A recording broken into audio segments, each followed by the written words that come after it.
Today, we're going to be testing a few intakes. I have a stock 12mm intake, a stock 15mm intake, and a Wirthit LLC 3D printed intake. This video is not sponsored by Wirthit LLC, so let's start throwing these on the scrap maxi and see if the Wirthit is actually worth it. And to make sure that everything is as fair as possible, we're going to be using the same bike on the same stretch of road, and I'm going to stop with the exact same point and start at the exact same point. So we have the 12mm on this bike, so let's see how fast we can get.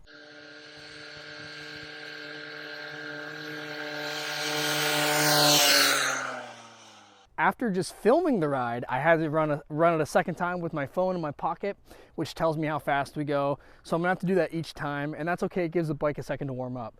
So after that run, we hit 29.8 miles per hour, so just about 30, but we're gonna keep it at 29.8 miles per hour. So typically people would normally add an air filter when they go to do something like this, but to keep our testing the same, we're gonna go ahead and leave the stock air filter and just leave it alone so everything is the same.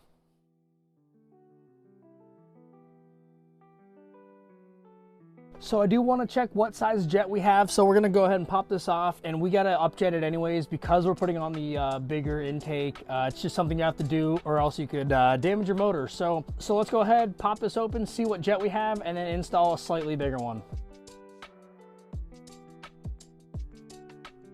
Nope, there's nothing wrong with your headphones or your volume. I just forgot to turn on my receiver.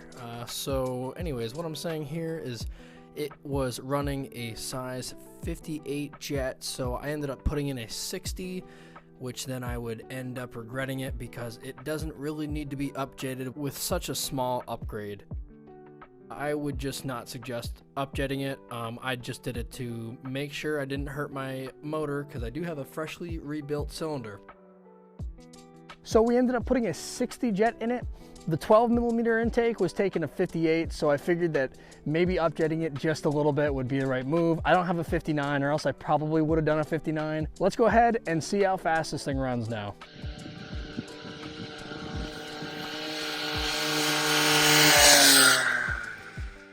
All right, so actually it was slower than the 12mm. The bike did 29.7 miles per hour. So I'm gonna look at the jet. Maybe I upjetted it a little too much. So maybe I'll go back to the same jet. I'm gonna check the spark plug and just see if maybe I should leave it alone at the 58.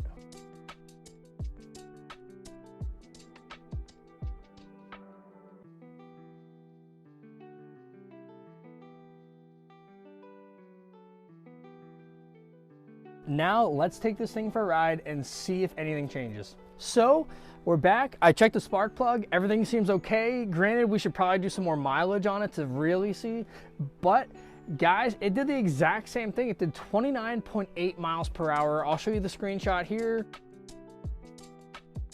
So let's go ahead and install this Wirthit LLC intake and see if we have to do anything to it. And again, guys, we aren't changing anything besides the intakes to keep everything fair. I didn't record putting on the intake because you guys know how to put an intake on by now. So let's take this thing for a ride and see what it does.